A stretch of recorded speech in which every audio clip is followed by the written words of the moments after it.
know if you can see them. I'm wearing a Michigan State t-shirt and saw you years ago when I was in college.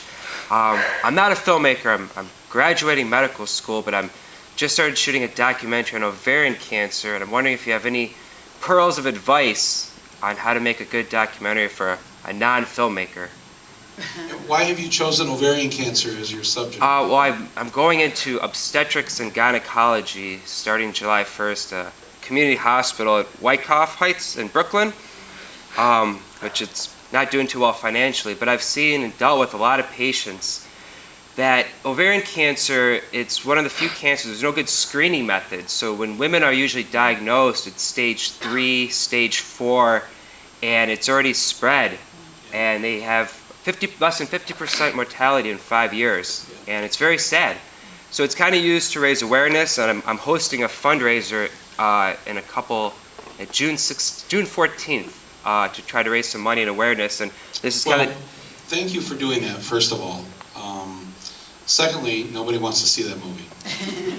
I mean, I don't mean to be harsh about this, but let me suggest just tweaking it a bit. I mean, I assume you're making it because you want people to see it.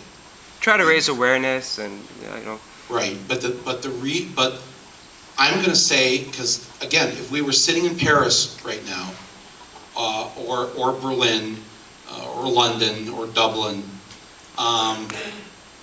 they don't have this thing where people put off going to the doctor that we have. And a lot of it in our country is because people can't afford it, they don't have health insurance, or they do have health insurance and their health insurance won't approve this procedure or this thing, and they've got to fight. Everyone here knows this, right? You, either yourself or your family member or a neighbor. And I think that's you're right. If it's caught soon enough, you can live.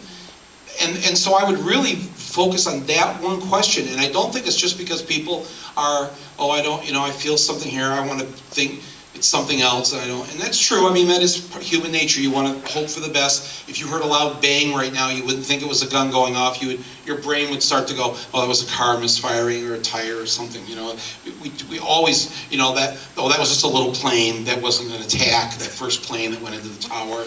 Even though we who live here, you know, 8 years before that, we only had one terrorist incident of a foreign entity blowing something up here in the city, and that was at that building. Yet still, when we heard about the first plane, most of us didn't think that was anything other than an accident.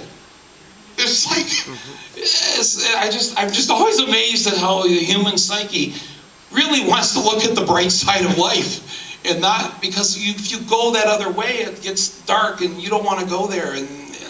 But so, I don't know if this is making any sense to you, but I think that for the people who are afraid and don't go, you know, scaring people, I never think that really works. I think that you're right to get the information out there. You could live if you catch it in time, but I would really focus on how many women die in this country every year because they can't afford to get the treatment, or afraid that they're going to get socked with some big bill. I mean, Congress did their own study of this last year, and they said approximately 45,000 people a year die in this country simply because they don't have health insurance. That's the only thing that has killed them, because they've put off going to the doctor and it's too late. They think about 45,000, whereas the number in France or Canada or any place else is 0. Nobody in Canada says, I can't afford to go to the doctor.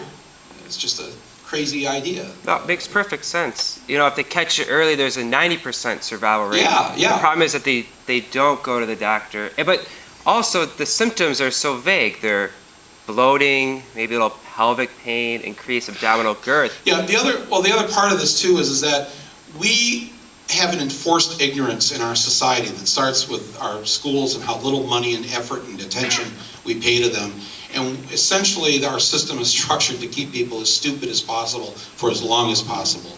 And if you can keep people ignorant, it's easier to manipulate them with fear and blame of something other, whatever. And I think, you know, we're ignorant of science, we're ignorant of biology, we're ignorant of a lot of things, and when you don't know things, you haven't learned that in school, you know, it's something they should be teaching in school. But we've spent too much time on this, but I thank you for attempting to do this, and good luck with it. Thank you.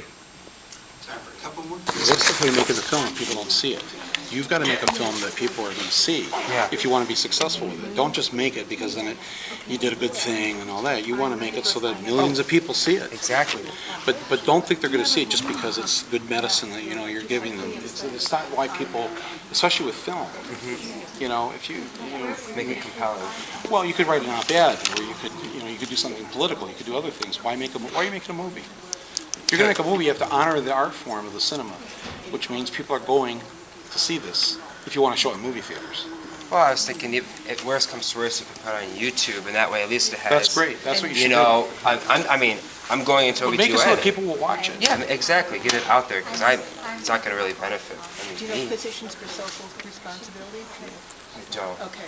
Physicians for Human Rights? Physicians for Human Rights. Yeah. But you know what I'm saying? I think I did Outfoxed and whatever. Yeah, Robert Greenwald. Greenwald, yeah. Yeah. Okay. Look up Stuff how he was- does his stuff. Yeah, and But stuff the- was seen by hundreds of thousands Yeah. of people just over the net. But if you make that kind, if you make ovarian cancer the scourge of the 21st century, I mean, it's just like nobody's going to watch that. No. Well, Or you women, now you're a guy, right? And you're telling you women, now you need to, this is not No, going but to, if he does it in a way that is watchable. and watchable, yeah, then- entertaining. definitely entertaining. Until, you know, Nelson Rockefeller's, you know, until Happy went public back in the 60s, and until Larry, You gotta get some joke you know, writers for that 50 age, cents an hour.